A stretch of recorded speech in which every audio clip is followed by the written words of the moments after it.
Is this too tall? Thank you. Wonderful to see everyone on a very special day because today is Dev Saab's 100th birthday. And more importantly, Vaida ji has got the Dada Saab Phalke Award. And both of these personalities have something to do with Bhanu Ataiya. We are going to be talking about this in our later speech.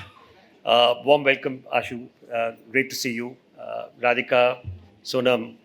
I think today's session on word to screen or the best book on cinema is something which the Film Heritage Foundation, which I have been running since 2015, is so important in terms of what we are trying to achieve through research, through the outreach programs, to encourage a lot of young scholars across to write books on cinema. And there's so much of work happening in our regional cinema, but I feel very little in terms of what happens in Hindi and English. If you go to Telugu cinema, if you go to Malayalam, if you go to even Assamese, the foundation has been collecting books from all over India. We collect each and every newspaper which comes, including yours, Sonam. All your interviews are with us, or Ashu's interviews. So I think it's so important when we are here today to talk about the best book on cinema, because it's going to encourage a whole generation of writers, young writers, aspiring writers, who are going to emerge to start writing about cinema. I'm not going to waste more time. I'm going to ask Sonam. Everybody knows Sonam. She's a style icon, national award-winning actor, producer. She has so many facets and diversity of roles she's performed. Sonam, I would request you to come and announce the nominations for the best book on cinema. Yeah, please. Thank you. Thank you so much. The nominations for the best book on cinema are Shadowcraft, Visual Aesthetics of Black and White Indian Cinema by Gayatri Prabhu and Nikhil Govind. Pre-Partition Punjab's Contribution to Indian Cinema by Ishtiaq Ahmed. Pure Evil, The Bad Men of Bollywood by Balaji Vittal. Mahatma on Cellulite by Prakash Makhdum. Kishore Kumar, The Ultimate Biography by Anirudh Bhattacharjee. Okay. And the special mentions are Balancing the Wisdom Tree, Anthology of Women Alumni, edited by Gauri Chakraborty. And Parveen Babi, A Life by Karishma Upadhyay. Congratulations.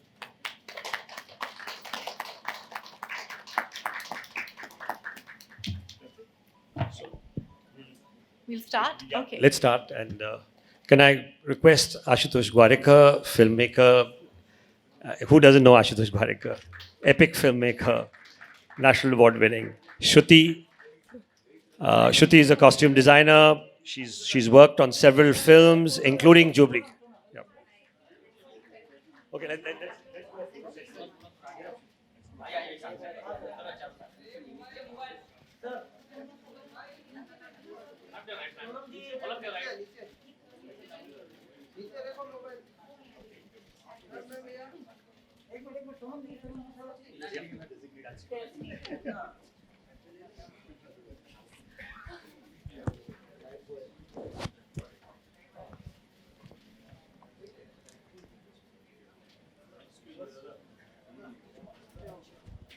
So we're going to start this session. We're going to talk about one of the legends, the first woman ever to win in India.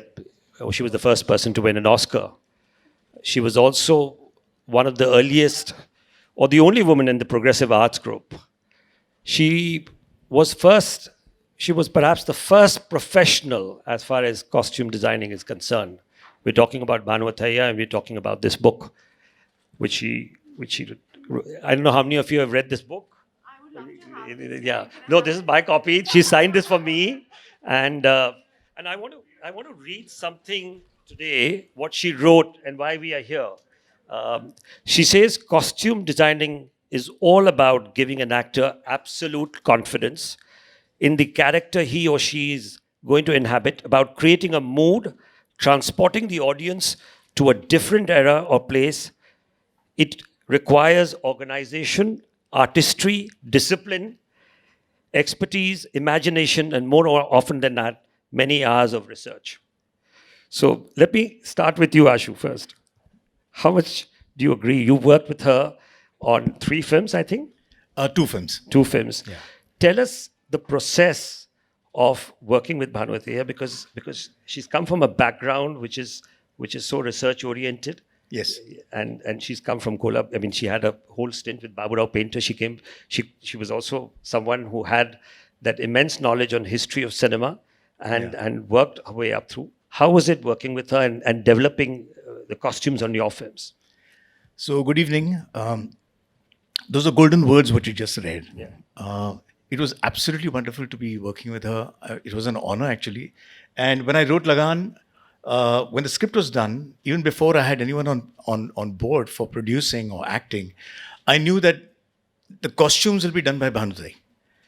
And quite simply for me, the most important thing was that here is a person who has almost dressed every heroine right through the 70s, and every iconic silhouette that we see of the actresses, all are hers. Today, if you make a 60-second trailer on the heroines of India, 70% of the outfits will be hers. Yeah, that's true. And for me, my only worry was, will she say yes to doing a film with a director who's not had 2 successful films in the previous ones? So I tried to play the card of मी कोल्हापूरचा आहे तुम्ही पण कोल्हापूरचे आहात. So kind of my first introduction to her was that, and that kind of melted it down for her. And I narrated the entire script to her. She loved it.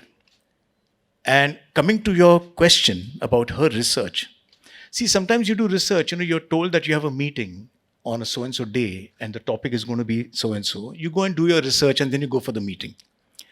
I've just narrated to her the entire script. I finished and she said she really liked it. And she said, I have a request. I said, what? Is it possible for you to change the year of the film? Can you push it a little ahead? And at that time, the year was 1885.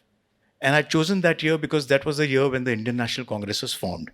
So I thought that it'd be nice to have the birth of the INC and Bhuvan as a hero rising. So I said, okay, but why do you say that? She said, because Queen Victoria was in mourning at that time.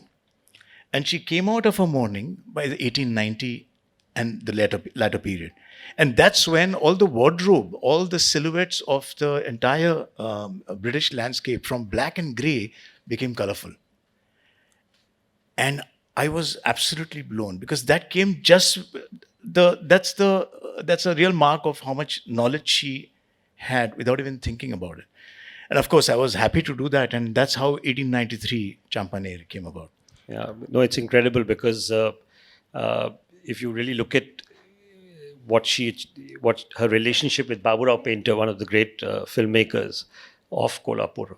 And I remember reading in the book where she went first time to the set of Pratibha, where she saw Durga Kote in that dress, and that sort of inspired. And the early reflections of Georgette, a lot of work on Georgette, which you can see when she was dressing up Nargis, or when she was also working with Kamini Kaushal in her, well before it was all about tailoring. It was not about, many people who do not know this, that even A.K. Hangal was a tailor. And so was K. Asif. K. Asif did clothes, and but that conversion to a costume designer began with Bhanu Athaiya, and you can see the range of costumes she did all over. Sonam, you're a style icon today. Yeah, you are. I mean, and how do you? And your father has worked with her in 1942. She was the costume designer. You've seen the way she's dressed up, Helen, Nadira. I also did I did this one shoot where I think there was I think it was Mumtaz Auntie's orange sari, which is on the Oh, cover. yes, yes, So yes. to get that drape, nobody could get that drape. So eventually, we had to stitch it on me, and I was like, how did she even dance in that sari? Brahmachari. Brahmachari, and it's a very iconic. It's like sari which goes with the golden border, and I was like, that construction of it cannot happen now because it was there were no pleats on it, and it gave her a very almost it was because she had a curvaceous body, it gave her that silhouette. And what I loved about her was that she designed for the actor's body. Absolutely. So that is very, very important. It is not only about, yes, the period matters a lot, but to design, where does the hem go, where does the waistline end, where does it start, that I think Is is something. key. Yeah. Shruti, thanks, Shulam. Shruti, you've designed in Jubilee, which is taking people back onto history of the 50s, 60s. I was seeing a lot of costumes of what Sadhna was wearing, or all those actresses, the churidar and the tight fitting is what Sonam is talking about. How do you view that period to today's period? I mean, I just feel that was so contemporary, and when you compare it today, how do you look at that evolution, and especially her work? I think what she did with her work was she kept pushing barriers and boundaries with every silhouette and every character, though, as much as the actor's body type plus silhouette, fabric, she never, I think she worked for the character and the film. So I just feel like now, back then they were very daring. Trust me, they're very, with the silhouettes that she introduced for that era, that time, it was quite daring. Now I think we all are like floating in the same boat. But she's spoken a lot about fabric too. I mean, there are two aspects of her which I really caught my attention. One was, of course, the use of georgette, which I said. Second is, if you see Reshma or Shera, or if you see later Lagan, of course, but the early period, her